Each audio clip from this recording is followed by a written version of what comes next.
আব্দুর রহমান এবং আবু বক্কর দুই ভাই। দুজনের খুব মিল থাকলেও দুজনের পরস্পর একেবারেই আলাদা। আব্দুর রহমান সবসময় সত্যি কথা বললেও আবু বক্কর মিথ্যা কথা বলতো এবং চুরি করত।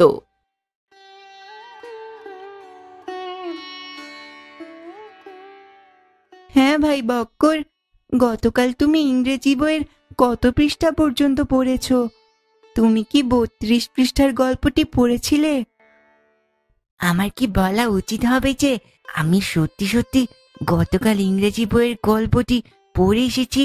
না না, যদিও জেনে যায় তাহলেও আমার থেকেও বেশি পড়ে এগিয়ে যাবে, তাই সত্যিটা না বলাই ভালো। না আব্দুর রহমান, আমি ওটা পড়ে আসিনি। আর তুমি? আমিও পড়ে আসিনি ভাই বক্কর।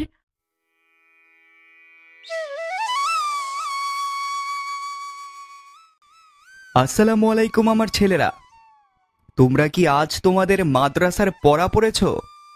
ওয়ালাইকুম আসসালাম বাবা, আমি ইংরেজি বাদে সব পড়া পড়েছি। ওয়ালাইকুম আসসালাম বাবা, আমি সব পড়া পড়েছি। ভাই আবু বক্কর, তুমি না আমায় বললে যে তুমি ইংরেজি পড়নি? তাহলে বাবার কাছে তুমি কেন বললে যে তুমি সব পড়েছো? ভাই আবু বক্কর, তুমি কি আমায় মিথ্যা বললে? তাই বাবা বক্কর, তুমি কি ওকে মিথ্যা বলেছো? জি বাবা, আমি আব্দুর রহমানকে মিথ্যা কথা বলেছি। কেন বাবা বক্কর, তুমি ওকে মিথ্যা কেন বলেছো? বাবা, আমি ভেবেছিলাম যে যদিও জেনে যায় যে আমি ইংরেজি বইয়ের পুরো গল্পটা পড়ে এসেছি, তাহলে ও আমার থেকেও বেশি পড়ে এগিয়ে যাবে, তাই আমি ওকে সত্যিটা বলিনি বাবা। ভাই বক্কর, এভাবে হিংসার তাড়নায় পড়ে মিথ্যা কথা বলা মোটেও ঠিক নয়। আমাদের একে অপরকে সাহায্য করা উচিত। মহান আল্লাহ পরোপকারীকে ভালোবাসেন। হ্যাঁ বক্কর, আব্দুর রহমান একদম ঠিক কথা বলেছে। মিথ্যা কথা না বলে তোমার উচিত ছিল সত্যি কথা বলে ওকে সাহায্য করা। আবু হুরায়রা রাদিয়াল্লাহু তাআলা আনহু থেকে বর্ণিত হাদিসে রাসূল সাল্লাল্লাহু আলাইহি ওয়াসাল্লাম বলেছেন, মুনাফিকদের নিদর্শন 3টি: কথা বলার সময় মিথ্যা বলা, প্রতিশ্রুতি ভঙ্গ করা এবং আমানতের খেয়ানত করা।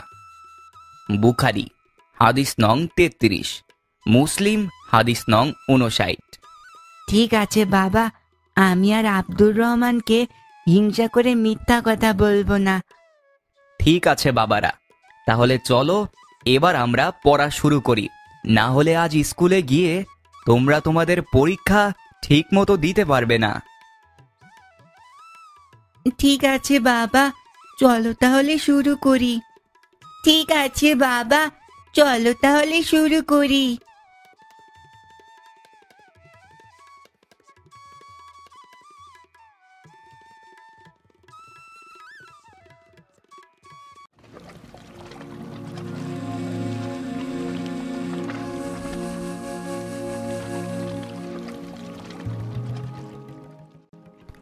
কি খবর বাবারা? তোমরা কি আমায় রমজান মোল্লার বাড়িটা কোন দিকে সেটা বলতে পারবে?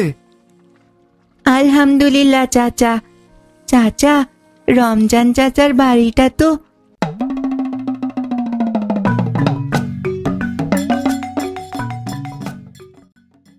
তোমাদের মধ্যে কি চলছে আমায় কি একটু বলবে?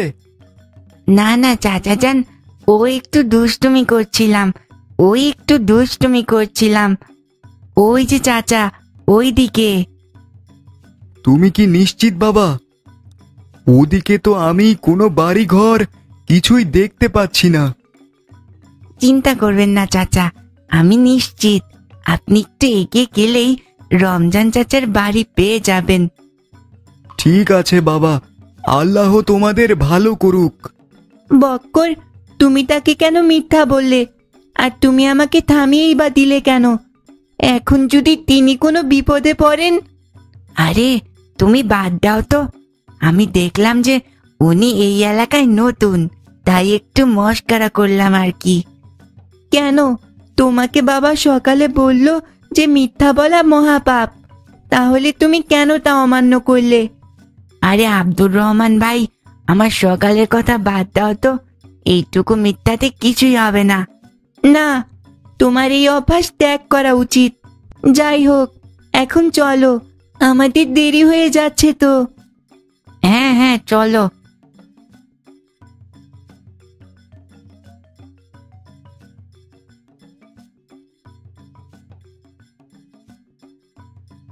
Role 1, Labbaik. Role 2, Labbaik. Role 3। Labbaik. Bakkar, তুমি গত 2 দিন অনুপস্থিত ছিলে। তুমি এতদিন কোথায় ছিলে? স্যার, আমি এতদিন জ্বরে ভুগছিলাম। আমার এই 2 দিন অনেক জ্বর ছিল।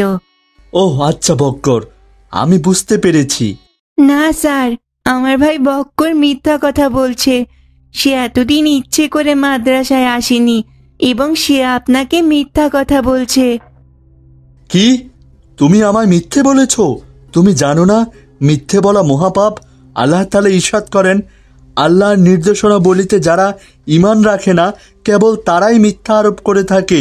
দাও দেখি, এবার তোমার হাত দাও। এরপর থেকে আমি যেন আর মিথ্যে না শুনি।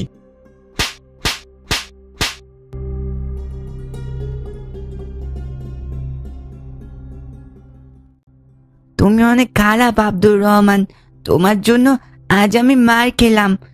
যাও, আমি তোমার সাথে বাড়ি ফিরবো না।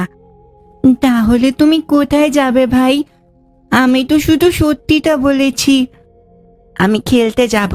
শোনো, তুমি বাসায় গিয়ে বলবে আমি বন্ধুদের সাথে পড়তে গিয়েছি। আমি মিথ্যা বলতে পারবো না। ঠিক আছে, বলতে হবে না, আমি গেলাম। ঠিক আছে, সাবধানে যেও। তোমাকে আমায় নিয়ে চিন্তা করতে হবে না।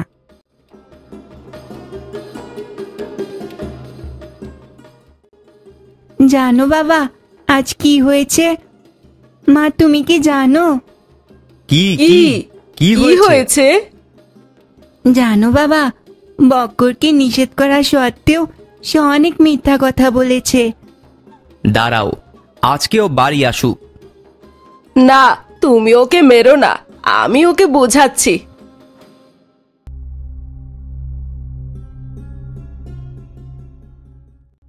বক্কর, তুমি কোথায় গিয়েছিলে? তোমার দেখছি দিন দিন মিথ্যা বলার অভ্যাস বেড়েই চলেছে। বাবা, আমি বন্ধুদের সাথে পড়তে গিয়েছিলাম। কি? তুমি আবারও মিথ্যা বললে? দাঁড়াও, আমি ওকে একটা গল্প শোনাচ্ছি। জানো, একজন বালক ছিল যার নাম আব্দুল কাদের জিলানি। সে ছিল অনেক সৎ এবং সে তার মায়ের সঙ্গে একটা ছোট্ট ঘরে বাস করত। তারা ছিল বেশ গরিব। তার মায়ের সহায় সম্বল বলতে ছিল কয়েকটি স্বর্ণ মুদ্রা, যা সে অনেক কষ্টে গুছিয়েছিল। একদিন জিন্নালিকে তার পড়াশোনার উদ্দেশ্যে বাগদাতে রওনা হতে হয়। বিদায়ের আগে তার মা তাকে ওই স্বর্ণ মুদ্রা দেয় এবং বলে, শোনো বাবা জিনালি, তুমি কখনোই মিথ্যা বলবে না। তুমি সব সময় আল্লাহর আশ্রয় নিবে, মিথ্যার নয়। যাত্রাপথে তারা একটি ছাউনিতে রাতে আশ্রয় নেয়। সেখানে ডাকাতেরা আক্রমণ করে, সবার কাছ থেকে সবকিছু নিয়ে যায়। কিন্তু যখন তারা জিনালির কাছে আসে তখন তারা তার ছেঁড়া জামা এবং সম্বলহীন অবস্থা দেখে বলে, আরে, এই পুচকের কাছে কি বা থাকবে? তবু ওকে জিজ্ঞেস করে দেখি কোনো লাভ হয় কিনা। তারপর তারা তাকে জিজ্ঞেস করে যে তার কাছে কোনো কিছু আছে কিনা। সে তার মায়ের কথা চিন্তা করে তার মনে পড়ে যে তার মা বলেছিল কোনো মিথ্যে না বলতে। তাই সে তার মায়ের কথা অমান্য না করে গড়গড় করে সত্যি কথা বলে দেয় এবং তার স্বর্ণ মুদ্রাগুলো দেখিয়ে দেয়। তখন ডাকাতেরা তাকে জিজ্ঞেস করে, তুমি কেন আমাদের বলে দিলে যে তোমার কাছে এত মূল্যবান জিনিস আছে? তখন জিনালি বলে, আমার মায়ের সর্বশেষ উপদেশ ছিল আমি যাতে মিথ্যা কথা না বলি। তিনি সবসময় আমাকে আল্লাহর আশ্রয় নিতে বলেছেন, মিথ্যের নয়। তারপর জিলানির এমন সততা দেখে ডাকাতেরা হতবম্ব হয়ে যায় এবং তারাও আল্লাহর পথে ফিরে আসে।